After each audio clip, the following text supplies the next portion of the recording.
साथियों, आज जनता ने फिर एक बार कांग्रेस को कड़ा संदेश दिया है। दिल्ली के चुनाव में कांग्रेस ने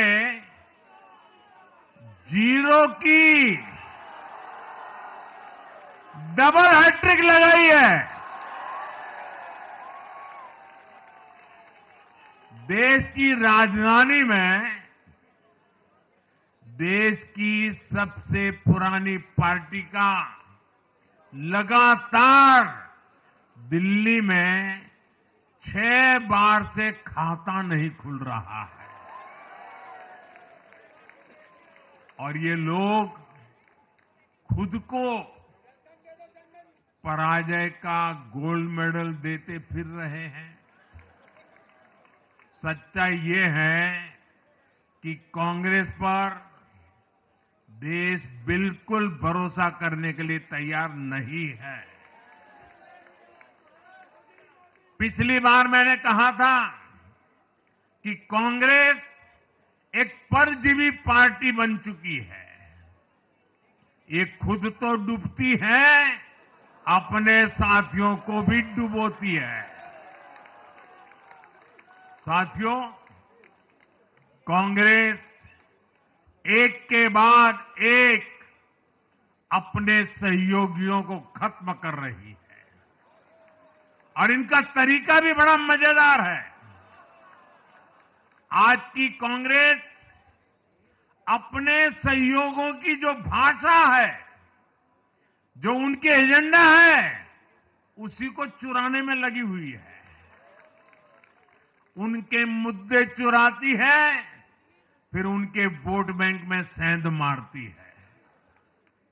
यूपी में कांग्रेस उस वोट बैंक को छीनने की कोशिश कर रही है जिस पर समाजवादी पार्टी और बीएसपी अपना हक मानती थी। मुलायम सिंह जी इसको बराबर समझ गए थे।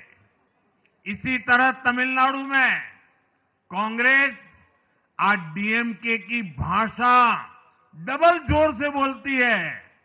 उनको डीएमके के वोटर को लुभाना करके खुद की हैसियत बनानी है। बिहार में भी ये कांग्रेस ही है जो जातिवाद का जहर फैलाकर अपनी सहयोगी आरजेडी का जो पेटेंट है उसी जमीन को खाने में जुट गई है। ठीक ऐसा ही हाल जम्मू कश्मीर, बंगाल में भी कांग्रेस ने अपने सहयोगियों का किया है। अब आज दिल्ली में भी साफ हो गया कि जो भी कांग्रेस का हाथ एक बार थामता है उसका बंटाधार होना तय हो जाता है।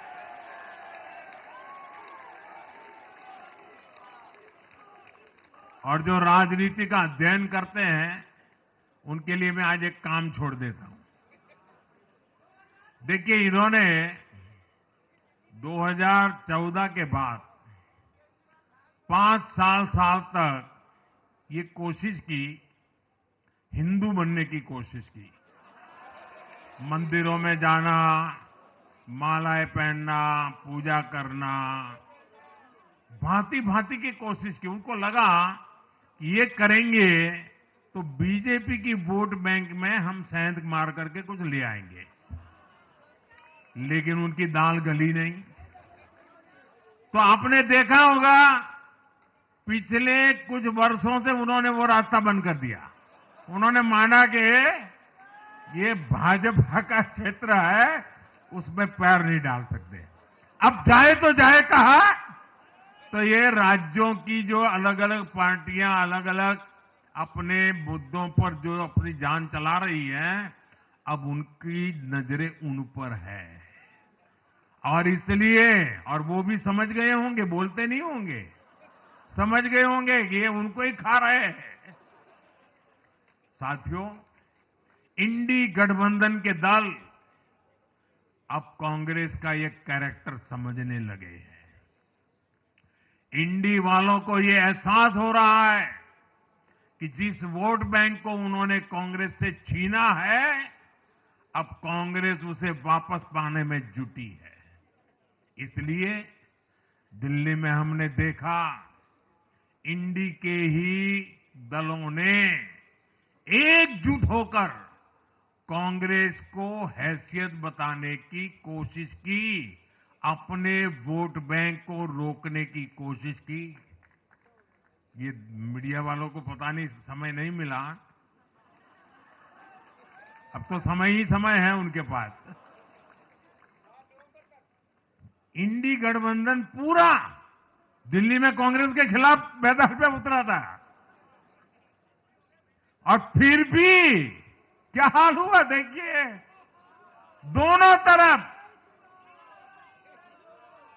साथियों, वो कांग्रेस को रोकने में तो सफल रहे, लेकिन आपदा को बचाने में कामयाब नहीं हो पाए।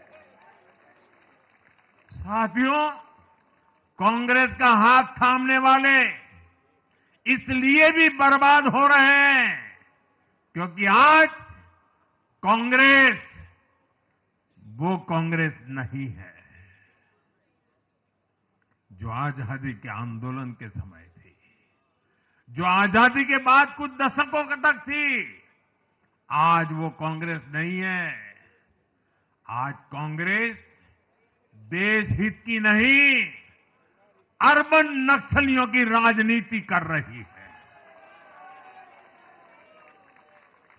कांग्रेस के नेता जब कहते हैं वो भारत से लड़ रहे हैं, इंडियन स्टेट से लड़ रहे हैं, ये नक्सलियों की भाषा है। ये समाज में, देश में अराजकता लाने की भाषा है। और यहां दिल्ली में तो आपदा भी उसी अर्बन नक्सली सोच को ही आगे बढ़ा रही थी। कांग्रेस की यह अर्बन नक्सली सोच राष्ट्र की उपलब्धियों पर अटैक करती है। ये पूरी दुनिया में अपनी ही सोच का आर्थिक, सामाजिक और राजनीतिक निजाम लाना चाहती है। जब ये कांग्रेस में अर्बन नक्सलियों का डीएनए घुस गया है, तब ये कांग्रेस हर कदम पर बर्बाद हो रही है।